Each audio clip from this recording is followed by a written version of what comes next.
Hi guys, my name is Tanisha and I make YouTube videos on the topic of airport ground staff, cabin crew and basically everything regarding aviation industry. In case you are interested in such type of content, please take a moment and subscribe to my YouTube channel below.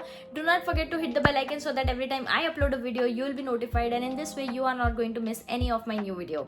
So without any further ado, let's discuss the topic of today's video, which is going to be my honest experience on aviation industry. We are going to discuss the expectations versus reality, pros and cons, and a hell lot of information which is going to be really helpful for you guys.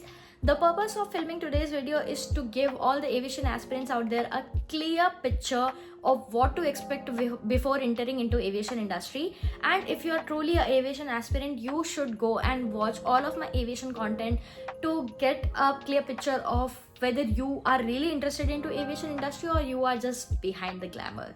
So grab your notebooks and we'll jump straight into the video.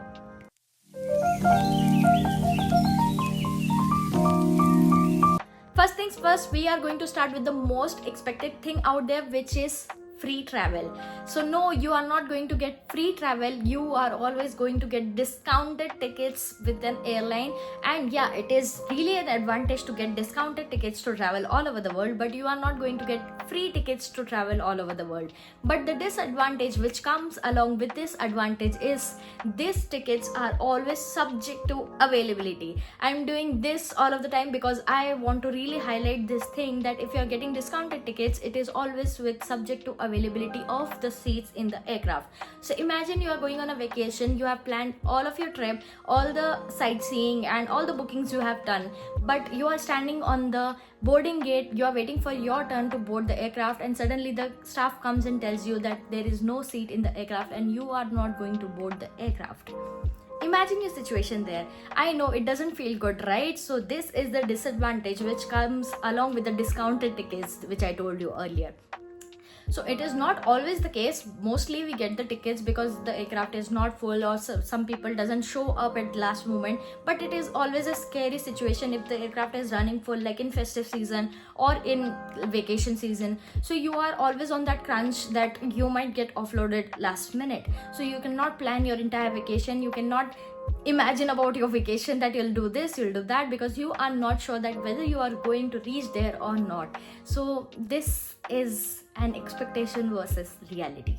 The second thing, and which is also a most expected thing out there, which is the glamour of the industry. Yes, I accept that we get to work in a beautiful terminal with a beautiful airline with all of the aircrafts around. We get to take pictures, we get to dress up nicely, we are in a good uniform, dressed up professionally with all the makeup on, with all the good grooming styles. But the disadvantage which comes along with this is the long working hours, the long walking of the shift. Like, you need to walk really lot in that big terminals. If I could show you the step count of my entire day, I would have really shown you. I'll do one thing, I'll attach a picture of my step count here because I'm shooting with my phone and the step count is there and right there, and it is like 15,000 plus every day. So we really have to walk a lot, and in that heels, because we have uniform like that, so we need to walk in heels, and the halat of my feet every day after coming back to PG is really worse. So you need to prepare yourself that you need to walk a lot because you are working in a big terminal. So of course you'll be required to walk a lot. And the third expectation is, people really think that it is an easy job. You just need to board the passengers in the aircraft. You really not need to do anything. You need not to fly the aircraft. You need not to take care of the safety of the passenger. You just need to scan their boarding passes and board the passenger, which is not at all true. And the reality is, it includes baggage handling, assisting rude customers, handling passenger queries, handling the delay situation, handling the weather situation.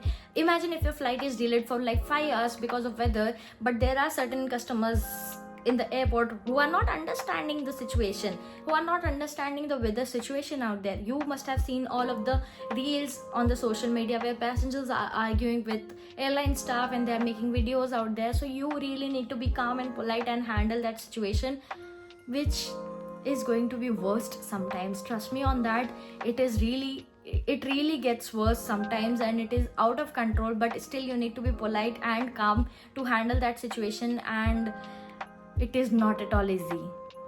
Fourth thing is the duty hours. You will expect it is like 8 hours of duty, but trust me, it sometimes gets up to 10 hours, 12 hours because of the work requirement. In non-metros it is like 8.5 hours or 9 hours, but in metros it really gets into 10 hours to 11 hours, and it really gets tiring. So expect your work timings accordingly. If you are in city like Bangalore, Mumbai, Chennai, Kolkata, like that, you really have to work hard. Including Delhi, you really have to work hard. You need to extend your shift sometimes.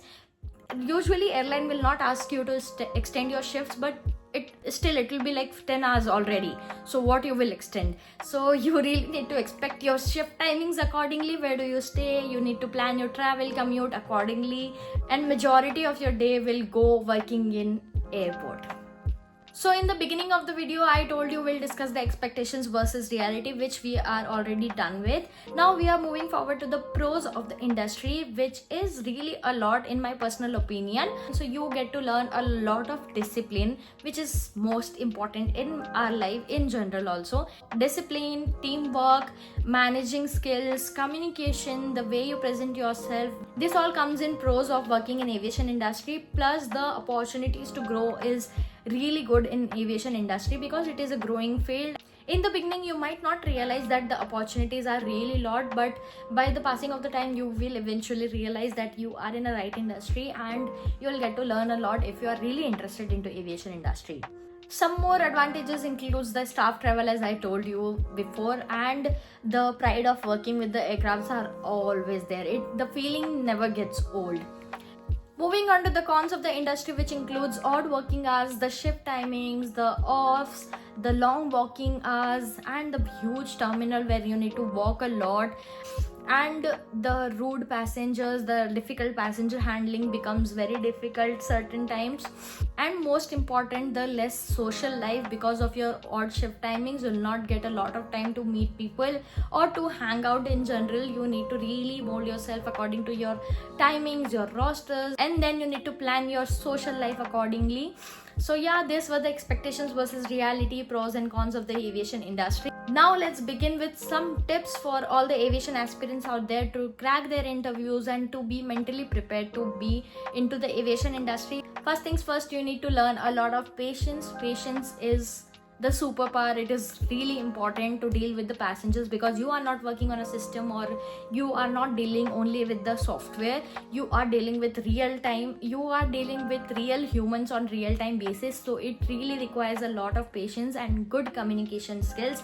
I usually emphasize on good communication skills because when you are in customer service, if you can convey your thoughts, if you can convey your situation, if you can convey your policies and procedure to the customer, it will be really helpful for you in the long term to grow in the industry. So patience and communication will be my top suggestion for you. You really need to learn these two things most importantly because it will really help you in the long way. Apart from this, take care of your health. If you are already in aviation industry, take care of your sleep and good food, healthy food. Take care of your social life as well, and don't think that it is only a glamorous job.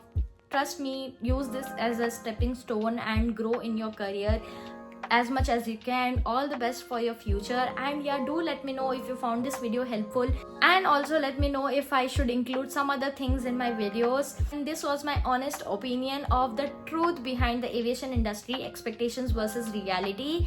And if you found this video informative, hit the like button, subscribe to my channel, share it with your friends, and comment down all of your queries, and I will try to cover them in my next video. Till then, keep learning and fly high. Thank you for watching. Bye bye.